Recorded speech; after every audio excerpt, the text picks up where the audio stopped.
पंजाब हिमाचल, मैं हूं आपके साथ रंजीत। फटाफट खबरों की शुरुआत करते हैं। पंजाब के मुख्यमंत्री कैप्टन अमरिंदर सिंह ने कांग्रेस के तमाम नेताओं के साथ मिलकर बुधवार को दिल्ली के जंतर मंतर पर धरना दिया।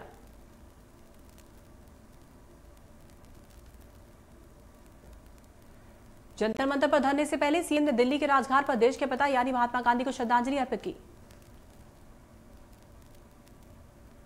केंद्र सरकार के कृषि कानून और पंजाब में मालगाड़ियों पर रोक के बाद प्रदेश में बिजली का संकट खड़ा हुआ है। ऐसे में सीएम कैप्टन ने राष्ट्रपति रामनाथ कोविंद से मुलाकात करने का समय मांगा, जिसे राष्ट्रपति ने मना कर दिया था।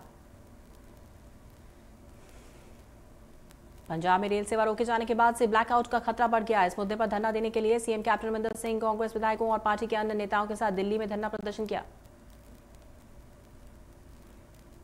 पंजाब में 3 से 4 घंटे तक बिजली की कटौती होने लगी है, खाद की किल्लत होने लगी है, उद्योगों में सामान का स्टॉक बढ़ने लगा है। पंजाब सरकार ने इन सब मसलों को लेकर केंद्र के खिलाफ विरोध जताना शुरू किया। कैप्टन अमरिंदर सिंह ने दिल्ली में कहा कि हमारा बिल राष्ट्रपति तक नहीं पहुंचा है। 1 हफ्ते पहले केंद्रीय मंत्री पीयूष गोयल से बात की थी। किसान संगठन साफ कर चुके हैं कि वो रेल सेवाओं को नुकसान नहीं पहुंचाएंगे। पंजाब में रेल सेवा बंद होने से राज्य में कोयला की कमी हो गई है। इसकी वजह से बिजली की किल्लत हो गई है। सीएम ने कहा कि हम स्टॉक से खरीद रहे हैं। मार्च से कोई जीएसटी का पैसा नहीं मिला है। 10,000 करोड़ रुपए सरकार के पास बकाया है। हमारे साथ सौतेला बर्ताव किया जा रहा है। मुख्यमंत्री कैप्टन अमरिंदर सिंह के इस धरने को लेकर हरियाणा के गृह मंत्री अनिल विज ने कहा कि प्रजातंत्र की मर्यादाएं होती हैं और कैप्टन प्रजातांत्रिक व्यवस्था के चुने गए मुख्यमंत्री हैं, उन्हें इस बात का ज्ञान नहीं।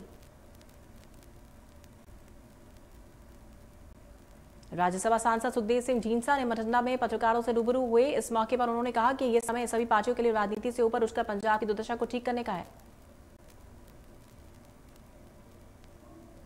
सुखदेव सिंह ढींडसा ने कहा कि केंद्र सरकार को ऐसे हालात पैदा नहीं करने चाहिए जिससे किसानों में शांति की बजाय रोष और गुस्सा बढ़े। सुखदेव सिंह ढींडसा ने कहा सरकार को किसानों के साथ बातचीत कर इस मुश्किल को हल करना चाहिए। लोक इंसाफ पार्टी की तरफ से पंजाब के पानी की किल्लत वसूलने को 16 नवंबर से 19 नवंबर तक पंजाब विधानसभा तक यात्रा निकाली जाएगी। इस संबंध में पार्टी प्रमुख सिमरजीत सिंह बैंस द्वारा पार्टी वर्करों की एक बैठक की गई। बैंस ने कहा कि पंजाब में पानी की कीमत वसूलने और उनकी तरफ से ये यात्रा निकाली जा रही है। पंजाब में कृषि कानून के खिलाफ किसानों का संघर्ष जारी। इसी कड़ी में किसानों ने 5 नवंबर को देशव्यापी चक्का जाम करने का ऐलान किया। क्रांतिकारी किसान यूनियन ने बरनाला के तक्षशील भवन में बैठक का आयोजन किया और 26-27 नवंबर को दिल्ली कूच करने की बात कही। बैठक के दौरान किसानों के संघर्ष की रूपरेखा बनाई गई और 5 नवंबर के चक्का जाम को सफल बनाने के लिए खाका भी तैयार किया।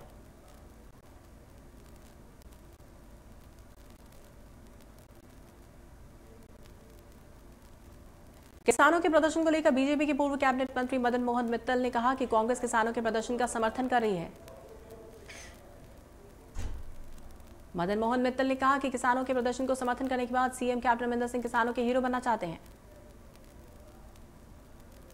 इस दौरान मदन मोहन ने कहा कि पंजाब में तमाम सियासी दल किसानों पर राजनीति कर रहे हैं।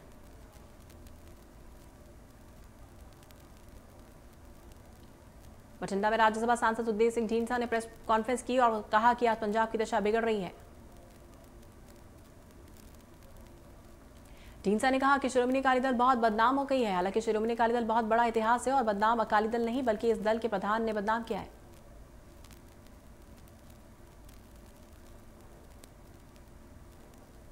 बठिंडा में कर्मचारियों और पेंशन तालमेल संघर्ष कमेटी ने अपनी मांगों को लेकर डिवीजन दफ्तर के बाहर धरना दिया। उन्होंने कहा हमारी मांगें पूरी नहीं की गई तो संघर्ष को और तेज कर पटियाला के मुख्य दफ्तर का भी घेराव होगा।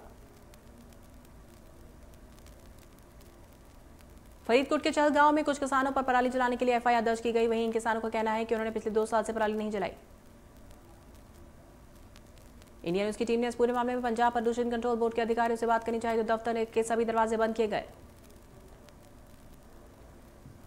इंडिया न्यूज की टीम अंदर पहुंची तो अधिकारी कहते हुए भाग निकले कि हमें ऊपर से कुछ भी बताने के ऑर्डर नहीं। जिले के डिप्टी कमिश्नर से बात की गई तो उन्होंने आश्वासन दिया कि इस संबंध में एक कमेटी बनाई जाएगी और किसी पर भी गलत मुकदमा दर्ज नहीं किया जाएगा। फरीदकोट में पराली जलाने का सिलसिला थमने का नाम नहीं ले रहा। पुलिस ने कार्रवाई करते हुए 14 किसानों के खिलाफ धारा 188 के तहत मामला दर्ज किया। किसानों का कहना है कि पराली जलाना उनकी मजबूरी है।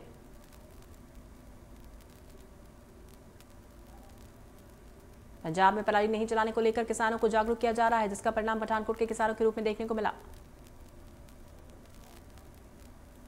पठानकोट में पिछले 5 सालों से किसानों ने पराली को आग नहीं लगाकर सूबे में अलग पहचान बनाई।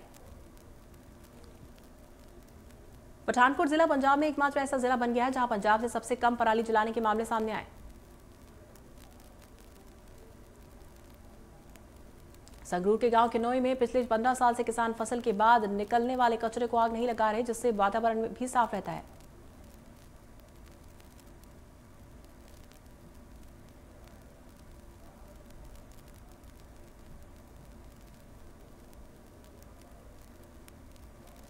देश की राजधानी दिल्ली में प्रदूषण का स्तर बढ़ा, जिसके लिए पंजाब के किसानों को जिम्मेदार ठहराया जा रहा है। पंजाब प्रदूषण बोर्ड के चेयरपर्सन प्रोफेसर एस मरवाहा ने कहा कि दिल्ली में प्रदूषण उन्हीं के कारण हो रहा है।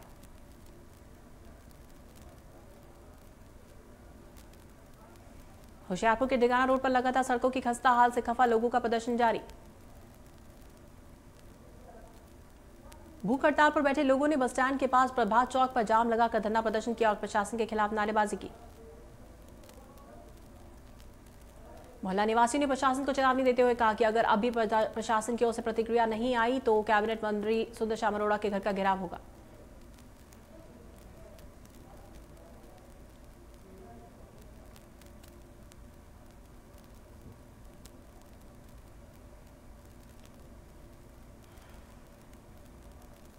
लॉकडाउन के दौरान पंजाब सरकार ने सूबे में तमाम कॉलेज और यूनिवर्सिटी को बंद किया, लेकिन अब अनलॉक के बाद भी कॉलेज नहीं खोलने के से विद्यार्थियों में भारी रोष।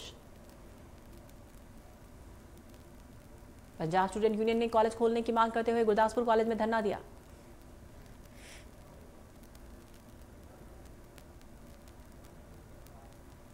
माछीवाड़ा के सरकारी अस्पताल में गर्भवती अमनदीप कौर की डिलीवरी के बाद उसके पारिवारिक सदस्यों ने आशा वर्कर पर डॉक्टर के नाम पर 8,000 रुपए वसूलने का आरोप लगाया। पारिवारिक सदस्यों ने बताया कि उनको बाद में पता चला कि सरकारी अस्पताल में चाहे नॉर्मल डिलीवरी हो या ऑपरेशन, कोई सभी सुविधाएं मुफ्त होती हैं। आशा वर्कर वीना रानी ने सभी आरोपों को नकारते हुए कहा कि मरीज के पारिवारिक सदस्यों से कोई राशि नहीं मिली गई है।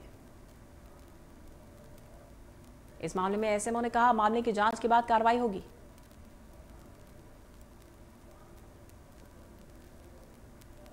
माछीवाड़ा के बारीवार गांव में एक महिला ने अपमानित होकर आत्महत्या कर लिया। आत्महत्या से पहले महिला ने एक वीडियो बनाया।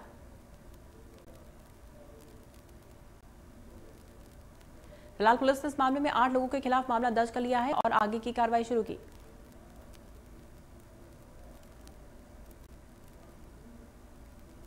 जालंधर के शेखी गांव में पुलिस ने एक शख्स को गिरफ्तार किया, जिससे 7 किलो चूरा पोस्ट बरामद हुआ। पुलिस ने आरोपी के खिलाफ एनडीपीएस एक्ट के तहत मामला दर्ज कर कार्रवाई शुरू की।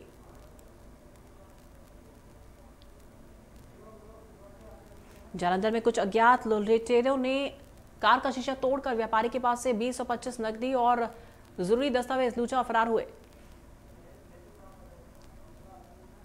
पीड़ित व्यापारी ने अज्ञात बदमाशों के खिलाफ पुलिस में मामला दर्ज किया और कार्रवाई शुरू की।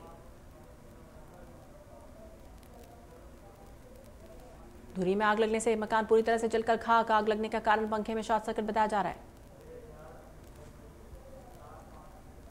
सूचना मिलने पर मौके पर पहुंची दमकल विभाग की गाड़ियों ने कड़ी मशक्कत के बाद आग पर काबू पाया।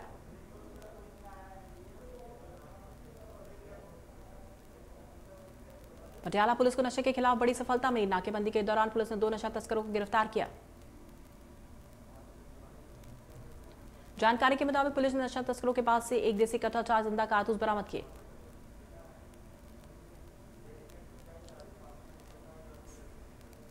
जालंधर के सेतिया पैलेस के नजदीक झाड़ियों में एक लावारिस लाश मिलने से इलाके में सनसनी फैली, जिनकी जानकारी स्थानीय लोगों ने पुलिस को दी।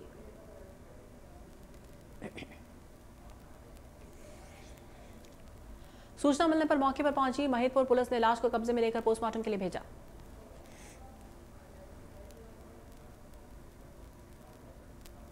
लुधियाना के थाना मॉडल टाउन की पुलिस ने नाबालिग लड़की के साथ शादी का झांसा देकर बलात्कार करने के मामले में एक महिला सहित 6 आरोपियों को गिरफ्तार किया। एएसआई सीताराम के मुताबिक डॉक्टर अम्बेडकर नगर की रहने वाली पीड़िता के पिता ने पुलिस में शिकायत दर्ज कराई थी और पुलिस ने कार्रवाई करते हुए आरोपियों के खिलाफ मामला दर्ज किया।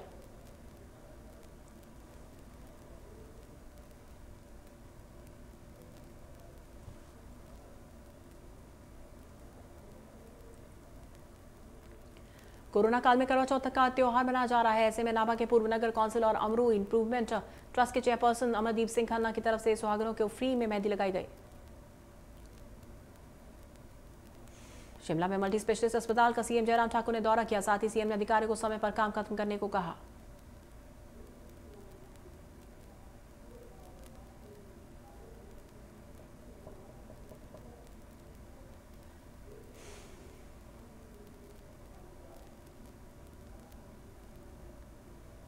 ऊना के हरोली में मुख्यमंत्री जयराम ठाकुर ने 72 करोड़ रुपए की कई विकासशील योजनाओं का उद्घाटन और शिलान्यास किया।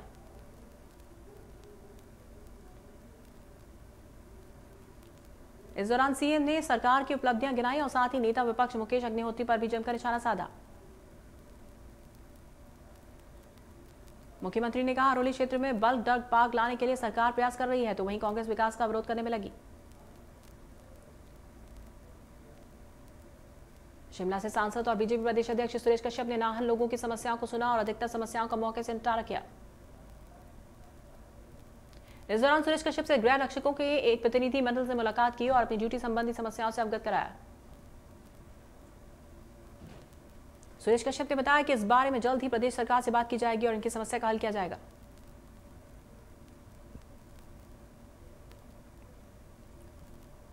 लाहौल स्पीति घाटी में बर्फबारी से किसानों, पर्यटकों और व्यापारियों के चेहरे पर खुशी लौटी। किसानों का कहना है कि बर्फबारी होने से इलाके में नमी बनी रहेगी।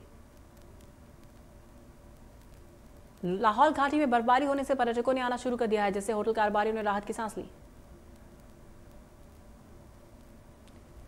प्रधानमंत्री मोदी ने लोकल फॉर वोकल संदेश को लेकर सिरमौर में प्रशासन की तरफ से कई प्रयास किए जा रहे हैं ताकि लोग आत्मनिर्भरता की ओर बढ़ सके।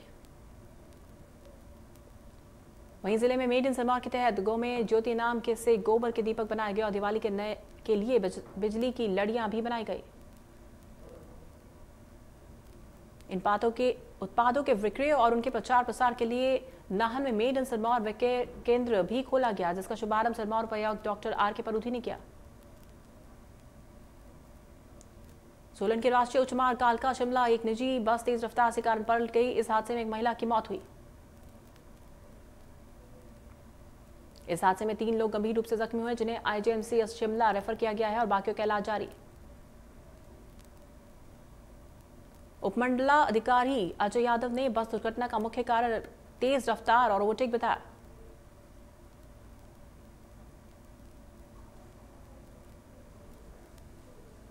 दुनिया में कोरोना के 4 करोड़ से ज्यादा केस, 12 लाख से ज्यादा की मौत।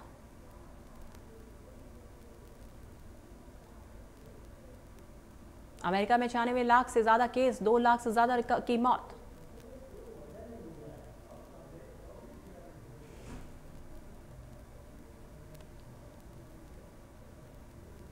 देश में 46 लाख से ज्यादा केस, 5 लाख से ज्यादा एक्टिव केस। देश में कुल 43 लाख के पार केसेस, 76 लाख से ज्यादा रिकवर।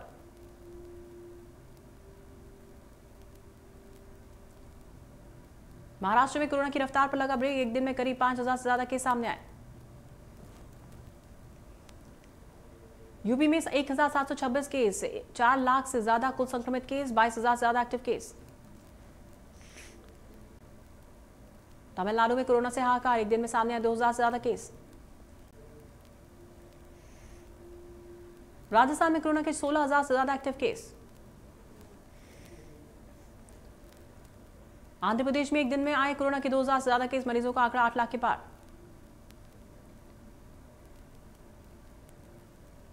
राजधानी दिल्ली में रिकॉर्ड 6,725 नए कोरोना केस, कुल 4 लाख से ज्यादा संक्रमित केस। हरियाणा में कोरोना के 1,684 नए मामले सामने आए, 1,255 से ज्यादा रिकवर।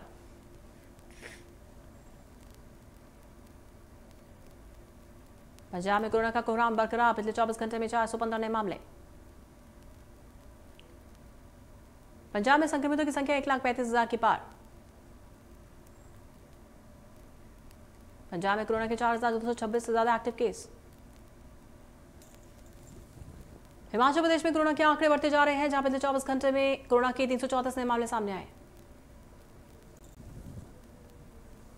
हिमाचल प्रदेश में संक्रमितों की संख्या 23,000 के करीब पहुंच गई है। 19,000 से ज्यादा मरीजों ने कोरोना को मात दी।